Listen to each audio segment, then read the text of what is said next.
So as you can see, one way that I like to grab the students' attention is by a meme or a math pun. Sometimes I put puns up on the board and images. So when they first come in, they will read it. Sometimes they don't get it. That's okay. I tell them that now is not the time necessarily to explain it to their classmates, but they can always go talk about it later.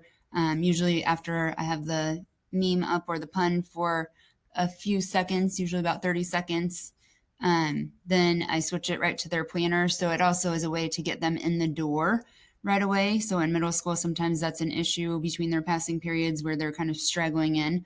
So usually I get the class in pretty quickly because they're looking forward to seeing what the next meme is for the day or the pun, and trying to get that. They typically like that humor in middle school. So this one, obviously, from a movie that some of them might be familiar with. And then some of you, if you're making a video, you might like to put your planner and objective on there. The objective and big idea is something that I usually do with math, and I'll go over that with them.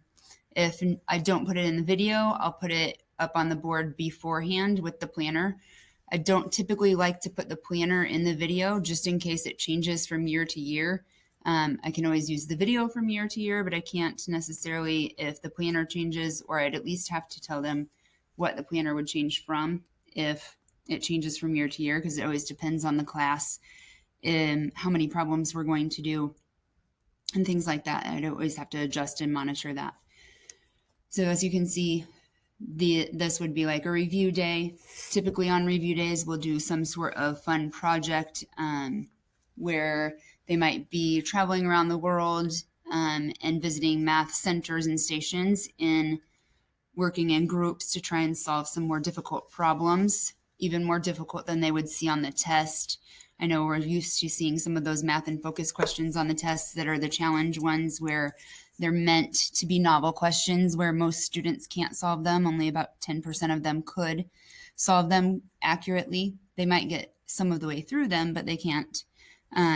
What my students have commented to me is when they do those higher level problems on the review in groups, is that they find they are able to keep a growth mindset longer, and they're able to work together and work as a team, and they're able to find out that they can solve those problems when they're working together because they have the encouraging words that they hear from their other classmates.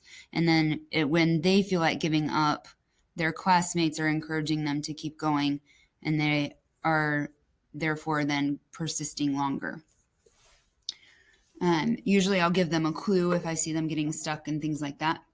And I always monitor and adjust. So if I see one group getting stuck, then I'll try and give them a little bit more help than I might another group. And I always try and level the groups also to where they're not all low students in one group, but I have some high students that are trying to help along some of those that might not be as adept at solving those higher level thinking skill problems.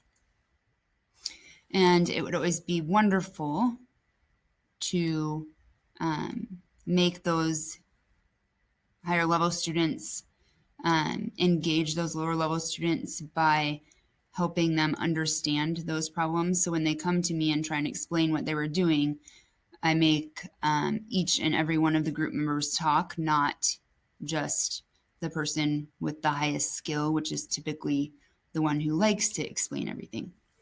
So making the math videos is something that I find that's helpful. I'll show you the program that I use. It's called Hippo Video. I researched a couple different ones, and this happened to be the one that I found most useful. It's pretty simple to use. You just create a video, and then it stores in a library here of all of the videos, so I can sort them by folders. It sometimes pops up with some templates and things like that.